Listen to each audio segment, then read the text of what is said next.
Было счастье короче, чем взмах ресниц. Или снилось мне то, или это снится. Я тебя любила, а ты забыла.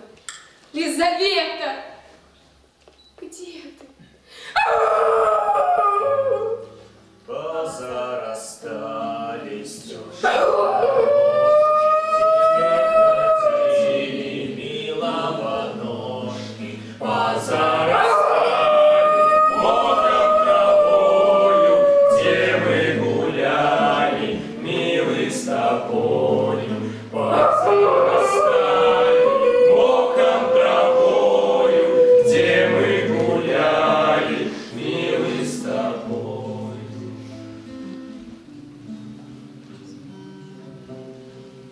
Вот так, наверное. Приблизительно так звучал бы горестный плач безутешной Лады. В переводе на человеческий русский язык. Но переводить было некому. Александра Егоровна никаких иных языков не знала. Поэтому она слышала только неумолчный безобразный вой и бессмысленный скулёж. Господи, да что же это такое, а? Что же она не угомонится? С ума уже можно сойти. Да ты молчи же, наконец, паразитка, а? Старенькие настольные часы пробили 2:30. Бам! На медных таблетах, занавесках колыхались смутные тени ветвей. Поцелование Лады Все в доме казалось непривычным, чуждым и даже каким-то страшноватым. Да еще бессердечный Бакси! Вместо того, как заведено годами, мурчать на хозяйкину пододеяльнике, забрал свой шифонер и запер там таинственно и мрачно мерцая своим единственным глазом. Да что ж это за наказание такое, а? Ты не пишешь на ее начало.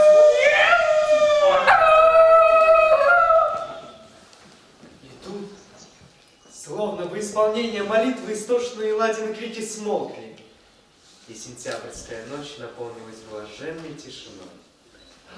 Не тут-то было. Лада и не думала униматься. Она просто переводила свой скорбный дух. Мгновенное затишье миновало, и отвратительные звуки с новой невиданной силой взвелись к равнодушному небу и обрушились на обитателей избушки.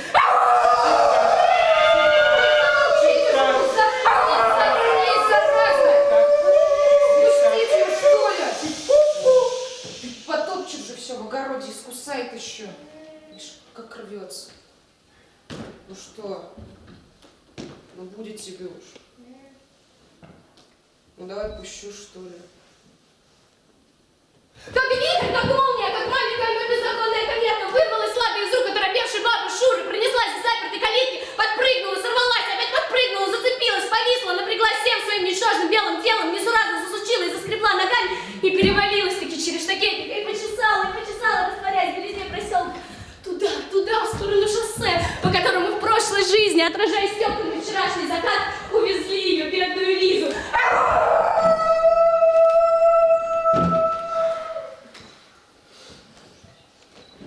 Ну, а Александра Егоровна осталась одна посреди деревни, и, видимо, в целом мире такая вдруг наступила странная тишь и мгла, но этот мир был ни капельки не знакомым, абсолютно неведомым, таинственно безмолвным и, кажется, бесчеловечным. Да Господь, тетя Шура, это же твоя родная деревня. Вон старый дом. А вон старый тополь. А вон за медведкой поднимается лес, где любая стежка дорожка хоть и позаросла, но ведь знакома, хожено-перехожено, бабшу. Это все с непривычки. Просто ты уже лет 60 не была на улице в это время суток. Буквально с незапамятных времен гуляли миловани с Ванюшей моряком. Да и тогда, конечно, все по-другому было. Брехали собаки, петухи пели, пахло скотиной. А сейчас здесь до весны никого не будет. Только ты да Барсик, а на другом конце соседка. Не только. Про Жорика-то вы забыли. А он безобразник. Тут как тут подкрался сзади на цыпочках. Да в самое старушкино ухо. Как гакнет.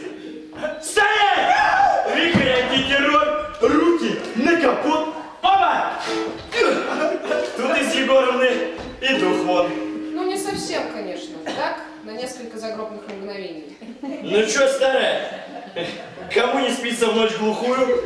Собаке, сторожу и... Томленное солнце нежно с морем прощалась. В этот час ты призналась, что нет любви.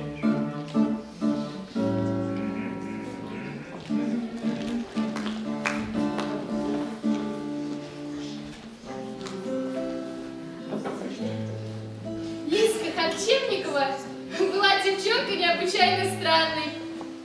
Прямо не от мира сего.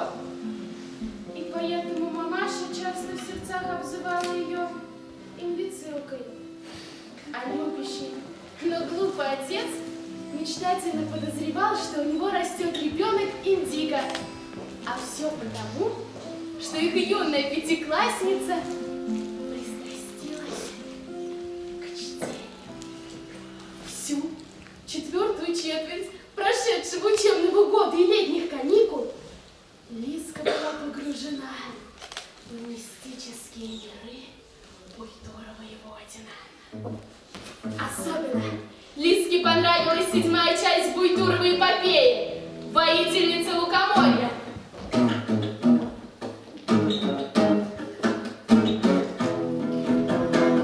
Одна из этих славяно-русских валькирий обладала удивительной способностью обращаться из натуральной блондинки в серопрокрылого лебедя, а то и белокурую волчицу.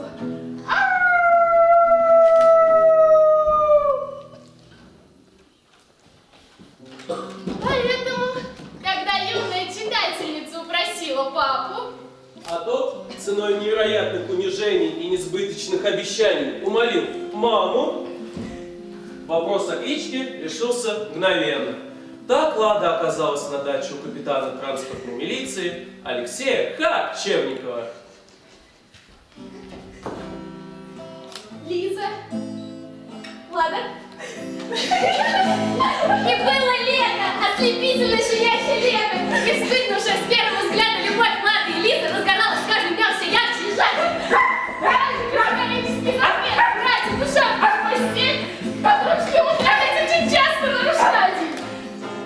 Стоило маме только неплотно прикрыть дверь, как Лада, искусно орудуя своим замшевым носом и передними лапками, растворяла эту исцарапанную еле дверь и, цокая коготками в ночной тиши, прибегала к Лизиному дивану, и там, в лунном и соловином сиянии, льющемся из окна, начиналась тихая возня, лизание, девчачье прысканье подушку и уморительные стоны райского наслаждения. Главное, чтобы мама не проснулась раньше преступной парочки и не застала Ладу спящей в Лизиных ногах. А еще Ладе и Лизе было хорошо и весело на дальнем пруду! Этот водоем на месте старого песчаного карьера был не так уж и далек. Метров 300-400. Дальним же его прозвали для отличия от другого пруда, который располагался в самой деревне. И на сегодняшний день совсем захерел и избавился.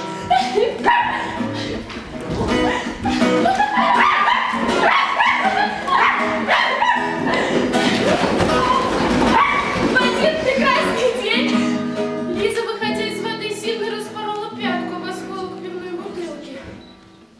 Рана, конечно же, быстро зажила, но успела сильно перепугать папеньку и разозлить маменьку. Купание в этом гадюшнике были категорически запрещены.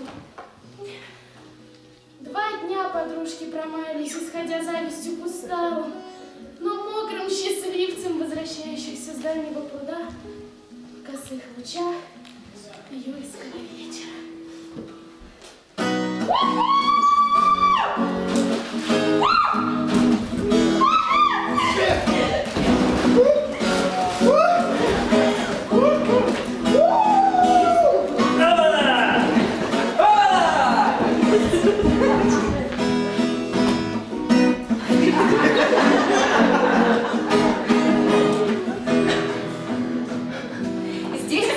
произошло знакомство Лады с соседским Басиком. Этот пожилой кот, утративший вбитый волокитский правый глаз, Сохранил, тем не менее, юношеское любопытство и правильность. Он сиганул с крыши сарайный полиэтилен прямо на голову разоспавшейся Лады. Последующая стремительная погоня закончилась серией молниеносных и точных ударов, отправивших беззащитный собачий нос.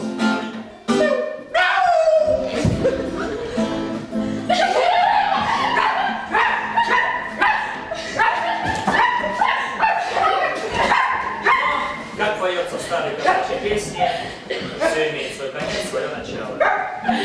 Особенно летние каникулы. Все длиннее становились ночи, все прохладнее дни.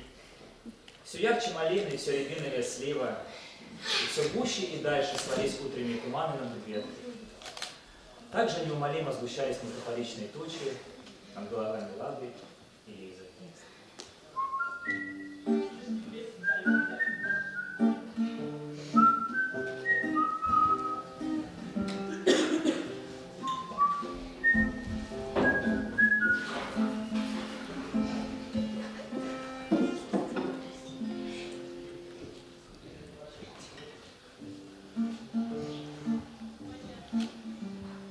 Было бы бессовестно и жестоко обвинять в этом вероломном предательстве Лизу. Уж она-то, будь хоть немного ее воли, ни за что бы не отдала свою ненаглядную ладушку. Но что могла поделать бедная и зашуганная девочка? Только плакать. Да и мама Лиза в предательстве как раз совершенно не повинна. Она ведь никогда и не обещала взять беспородную надоедливую дворняжку на свою элитную городскую жилплощадь.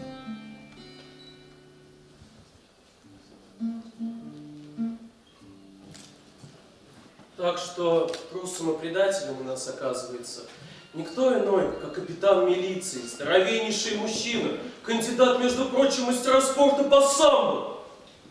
Эх, Леха, Леха.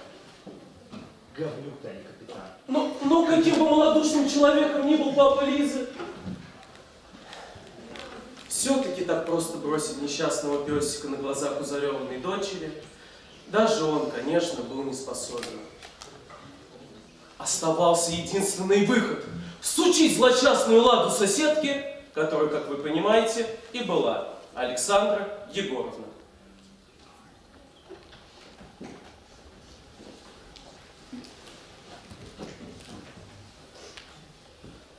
Здравствуй, бабшур. Да уж видались сегодня. Бабшур, Чего, Леш? тут такое дело. Мы завтра уезжаем, и не можем взять собаку с собой. А что это так? Ну, нет условий. Без условий прям. Куда уж? Так я вот что подумал. Может, ты возьмешь, до лета только, возьмешь собаку, а? Нет. Да ты что, Леш? Нет, мне этого не надо. Куда вы мне? Да она хорошая, ласковая. Я целый мешок корма оставлю. Да не хочу я. Не надо мне этого. Собак мне только чужих не хватало еще. А я бы заплатил. Бабшу. Ой, да не нужны мне твои деньги. Вот еще новости. Ой, а это что? Доллары? Да нет, бабшу. Какие еще доллары? Рубли. Вот видишь, 5000. Ишь ты. Ишь ты. Ишь ты. Ишь ты, ишь ты, ишь ты, ишь ты. 5000. 5000. 5000. 5000? 5000. 5000. Легко сказать. И зашептал ей на ушко бесенок-соблазнитель. И встали перед ее внутренним взором черные лакированные туфли-лодочки. И защемило сердце тайной, грешной и несбыточной мечта. И то сказать, совсем ведь никакой приличной обувки у Егоровны не осталось. Ну так что, бабшу, я приведу собаку, а? Приведу. Ишь ты быстро какой. Только в дом я не пущу, так и знай. Понял. Она мне там Барсик еще сдерет. Вот. Да она хорошая, ласковая и совсем не кусачая. Ой, да сдались мне ее ласки. Ласковая. До лета пускай живет. Но гляди, Лешка, только до лета. До лета, бабшу! Спасибо! распалилась. Лиза! Лиза! Лиза! Лиза!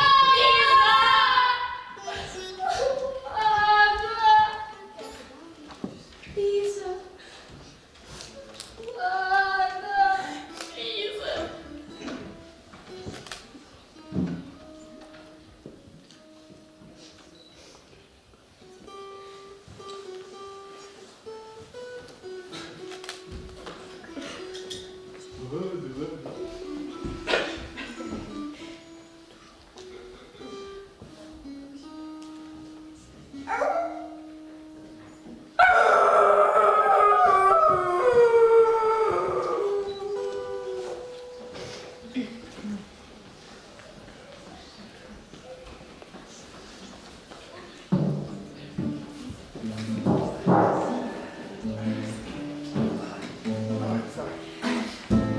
Деревня, в которой произошли и произойдут описываемые мной события, должна называться Малыми Колдунами. Единственным каменным, ну в смысле кирпичным строением в Колдунах, был дом Егора Богучарова, где и родилась Александра Ивановна. Потом там организовалось правление, потом клуб. А в Брежневские годы там был магазин. С обманом. Там довольно долго проработала Маргарита Сергеевна, пока однажды телевизор или кто-то не поймали ее на каких-то махинациях. Свергнутая королева Марго, как ее льстиво называли местные пьяницы-алкоголики, была даже заключена под стражу, но вскоре выпущена. То ли, как она утверждает, за отсутствие состава преступления, то ли, как поговаривают, откупилась. Доподлинно никому не известно. Но с тех пор Сапрыкину стали называть в деревне тюремщица. Ну, правда, только за глаза. Уж очень крут был Маргаритин нрав, великий язык, а рука тяжеленькая, стара на расправу. Неудивительно, что дурачок Жора строит Маргарите куры, зазывая сладким фальшивым голоском из-за забора. Ритусь! Риточка Сергеевна! Я тебе дам, Ритусик, черт пьяный. Да?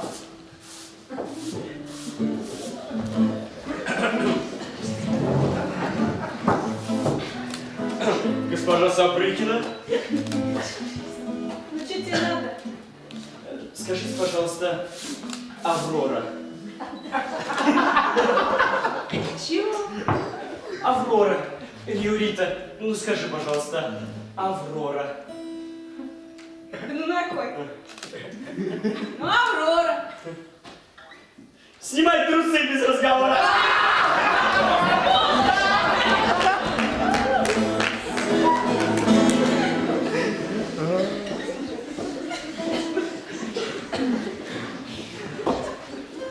Сапрыкина давно уже была женщина одинокая.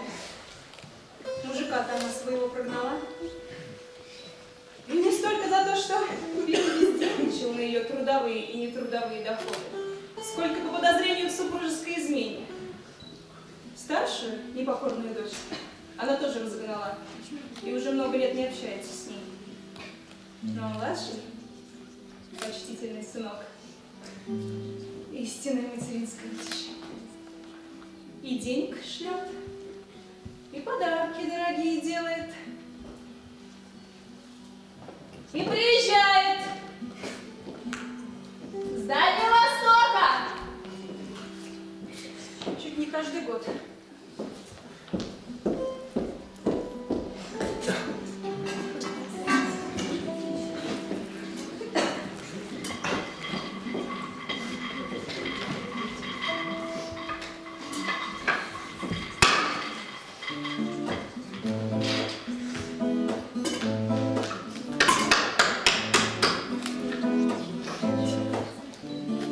Спустя 2 дня после отчаянного бегства нашей заглавной героини Александра Егоровна и Маргарита Сергеевна сидели на скамейке и поджидали автолавку. А что это Жорика давно не видно? А ты соскучилась? Да что чтобы его черти побрали. Посуду такого. Ну что уж ты, черт. Ругательница такая, Рита. А что его? Ангелы заберут. Паршивство. Не ожидает никто на батарее. Красавица. Я говорю, за какого ты тащишь? Да это ж ладно. Ты что ее взял-то? Где? В Улан-Удэ. В питомнике, естественно. Какой питомник? Для служебных спецсобак в деревне. Всегда он. Бешеные бабки отвалил. Кличка. Собака-убийца. Челюсти развивают давление в 1000 атмосфер. Как тираннозавр, блин. И что характерно? Запрещена на территории Российской Федерации порода. Да? Еврейская овчарка. Ты видал, какие у него глаза? Это ж ладно. Хренада. Собака. После сдавства черниковская. Не понимаю. Полно Ваньку валять. Кто тут не понимает? Пса, давай. Нельзя, Ритусик. Это ж друг человека. Друг в беде не бросит, лишнего не спросит. Мы в ответе за тех, кого приручили. Да когда ты ее приручил-то, а? Так, короче, мороче, сдох мой. И вообще, я сейчас спущу Рекса. Вы у меня тут обе без кадыков останетесь. Рекс, пас! Давай! Давай! Да каких кадыков? Какой нахрен Рекс? Это ж супа. Сама ты не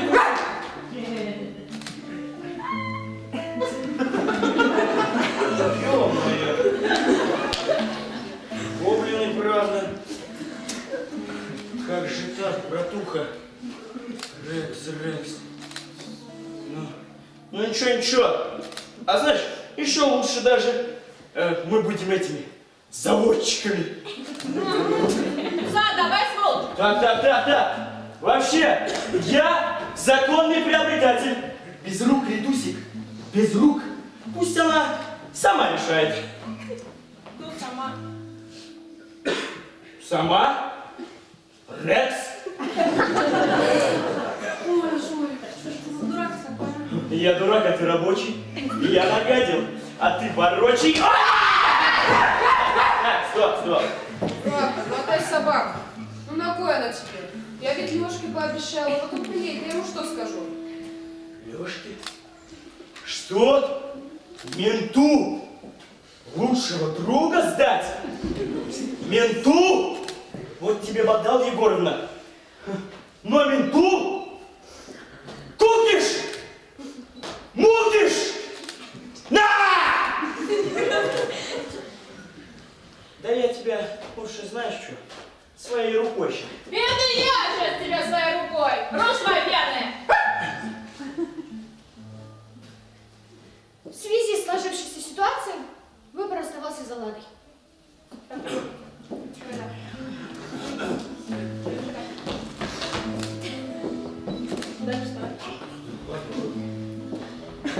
По счету 3 зовите.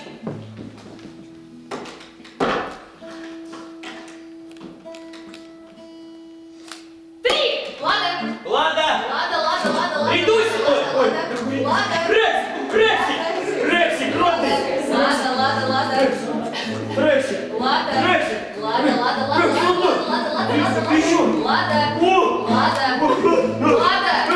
Рексик, смотри! Лада. Рексик, Ксюш, ну давай!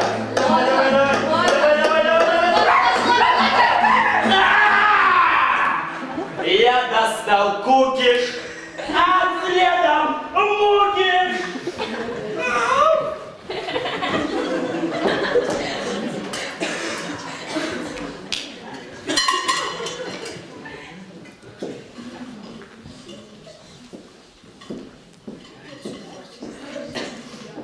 Дурная какая. Как он будет там с этим охламоном? Он и сам не знал, на что живет. Надо еду ее вести, что ли? Егорна, купи собаку. А только берешь, купец именитый. Да что, сама не видишь? Пес породистый, не лает, не кусает, а в дом не пускает. Поэтому меньше литра никак. Собачка знатная, конечно. Но вот беда. Нет литра. Нет. Так, а сколько есть? Стопочку, может, и налила бы. Стопочку? Да вы что, издеваетесь, что ли? Кулачёвы не нарезаны. На народном горе наживаетесь. Ладно, так уж и быть. Стакан. И закусить. Огурчик там, капусточки.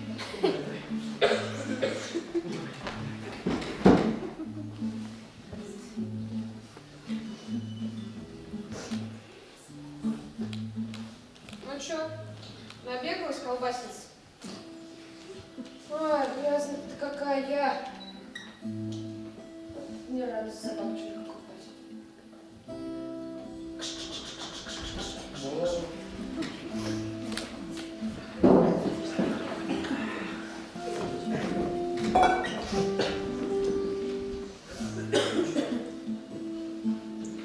Ой, Коль, ты моя луковая. Чё ты тычешься? Стыдно? Лекс. Собака убийца.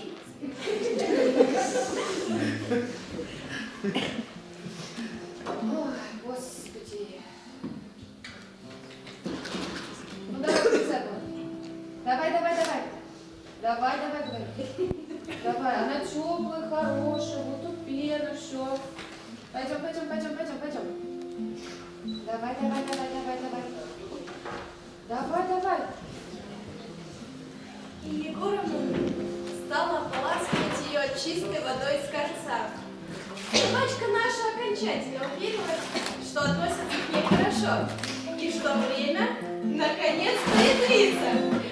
Возможно, конечно, меньше, чем в листопаде.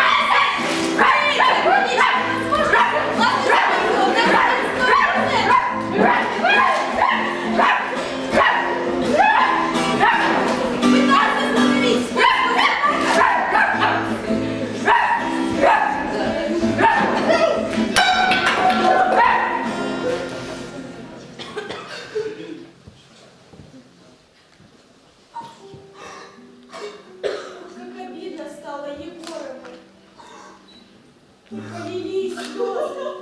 Сначала скупые, старушечьи, а потом в 3 ручья, как неусправедливо обиженного ребенка.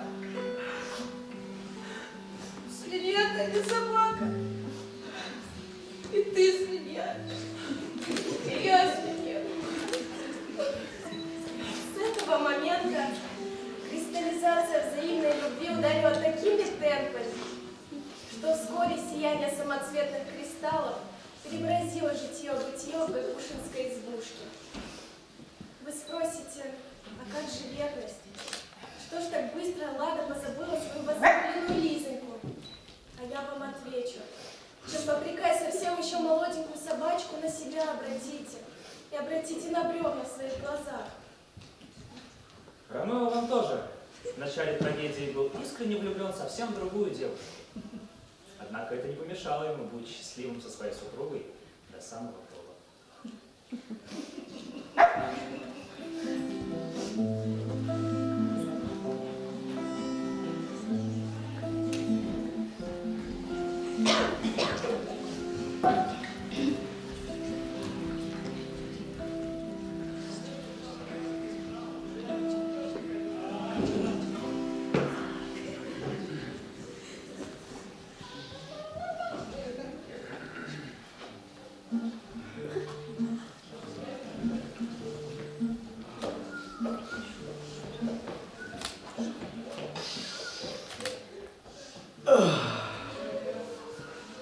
Вот и лето прошло, словно и не бывало. Вот и лето прошло,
этими яблоками.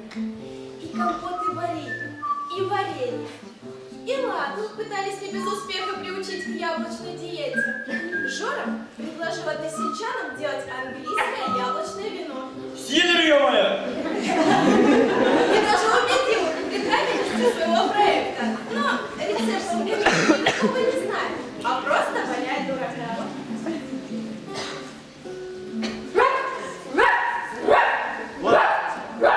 Ты чего? Ладно. Стой, подожди. Что это? Что-то не открывается. Эй! Эй, вы там! Выходите по одному! Считай до 11! Уже 10! Из низенькой пани, согнувшись в 3 погибели, практически на четвереньках, вылезло что-то невероятное, что-то немыслимое для обыкновенной русской деревни. Вошел Васек! Лазергири, вошел Васек! Ага!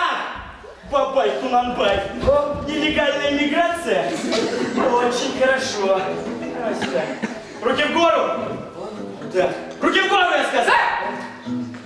Атендулын, Лазергири, эвакуа! Молчать! Пока зубы торчат. Документики приготовили? Регистрация! А? Регистрация? Бери! Документы! Никаких давай! Берем, говоришь? А наркотрафик берем? А? А международный терроризм берем?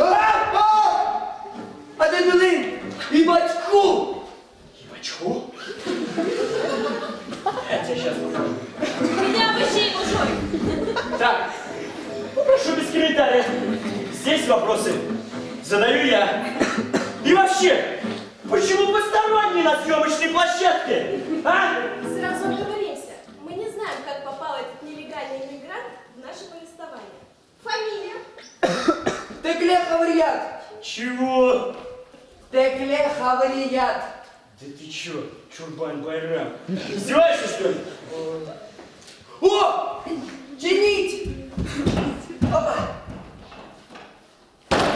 О! Чинить! Ну ты... Чурек-чебурек. Чебурек? Чебурек. Георгий. Чебурек? Чурек! Чебурек!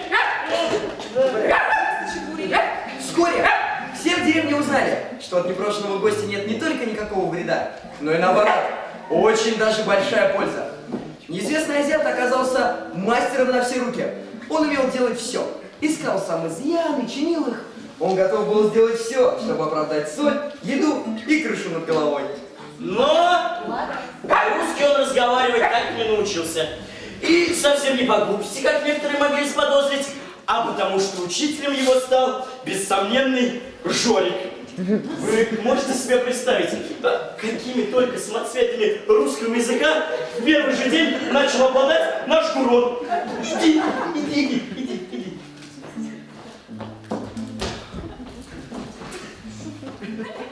Здравствуй, Рита. Добрый день. Дай потрогать ЦПП. Я сейчас...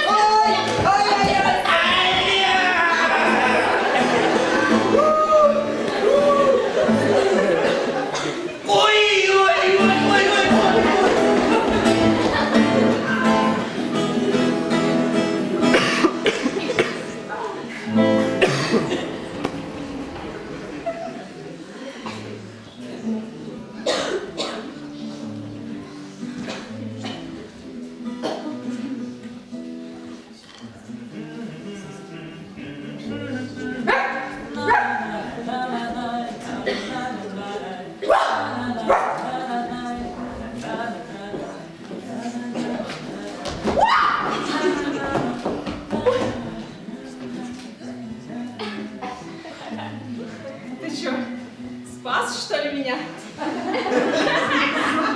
Да? Ну, а что ты?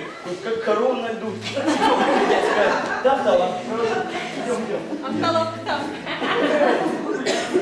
Идем. Так.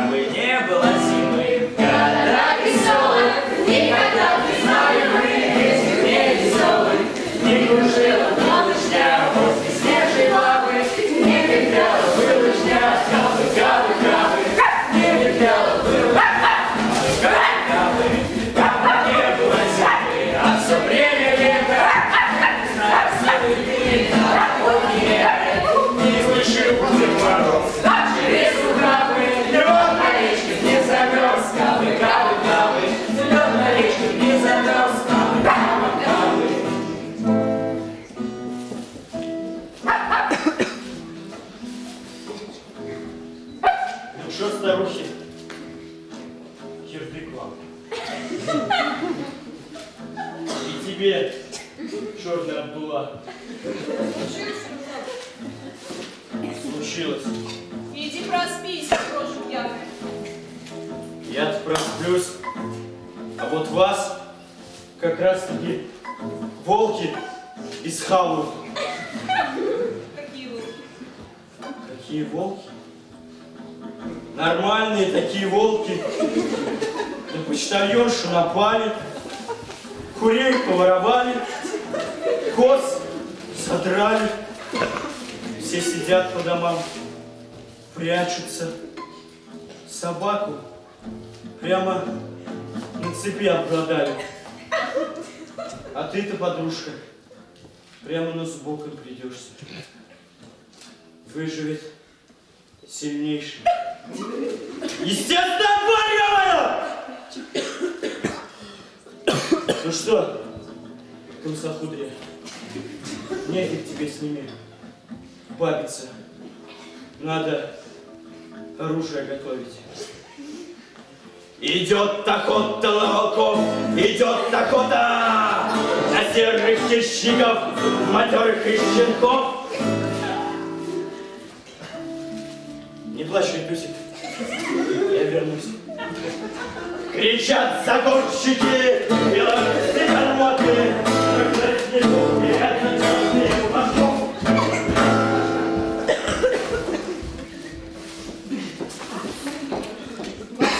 Ладно, домой.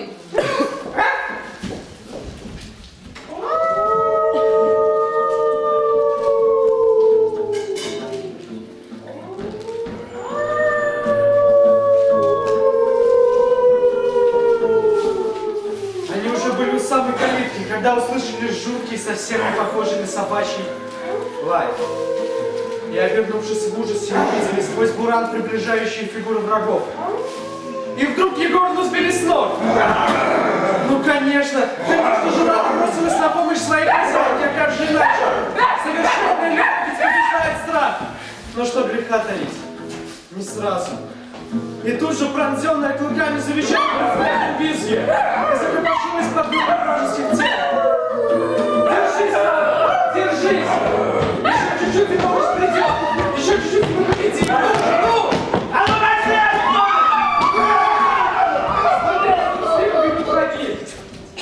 ну, и тут же Лада рухнула. Чебурек! Чебурек!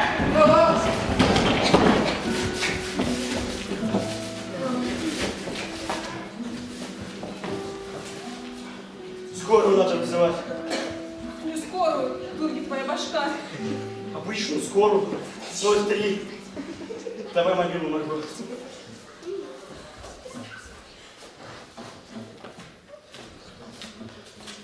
Алло, скорая! Принесите телефонограмму. Срочно! Да, экстренный вызов. Нападение диких зверей. Каких? Бешеных. Стая бешеных волков. Да, напали, да порвали на немецкий крест. Кого? Жительницу, заслуженную колхозницу Российской Федерации. Да, архиважное дело. Записывайте. Деревня Колдуны, да, дом 8. Жду. Конец связи. Фу. Ну вот и все. А ты переживала. А что? Рабочую, что ли? Или интеллигенцию? Главное, чтоб приехали, а там разберемся.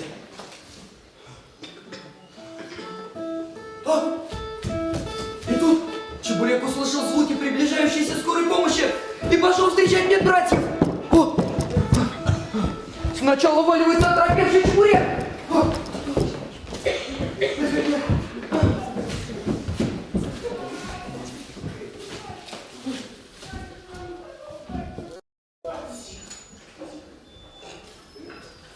Это что? Это что это такое, я спрашиваю? Сыночек, миленький, ну ты только не сердись, пожалуйста. Сыночек? Да вы понимаете, что это подсудное дело? Некоторые люди скорую дождаться не могут, а вы? Кто скорую вызывал? Сыночек, не сердись, пожалуйста. Ведь их, правда, волки подрали. Помирает ведь собачка. Собачка? Собачка помирает. Я вам покажу собачку. Так, короче, Склифосовский. Да! Ну все, Юрий, поехали. Это дурдом какой-то. Ну перестань! Да будь ты человеком! Дай мне 5 минут. 5 минут себе.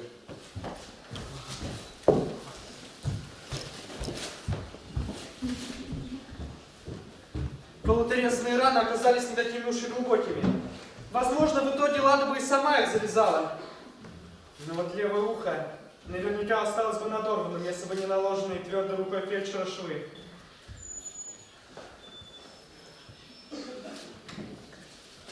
Ну вот, жить будет. Склифосовский.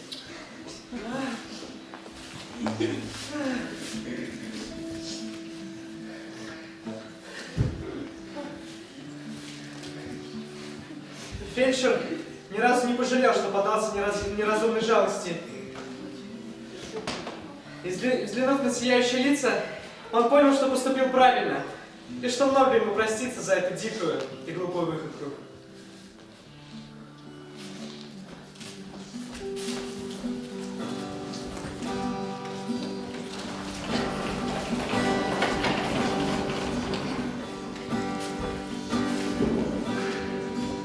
Но солнце взошло над грешною землей, и вновь берега обласканы приливом.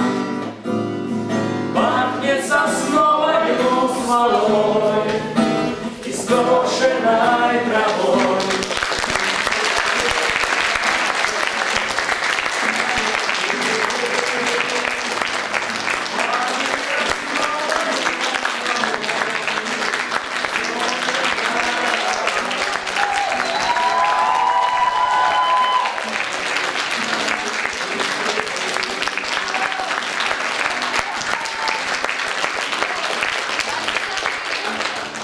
Они-то с Ладой будут жить долго и счастливо. И вообще не умрут. Никогда. Потому что какое нам-то дело? Ведь все обращается в прах. И над какими еще безднами нам предстоит с тобой бродить и верить. Сочинять и петь. Есть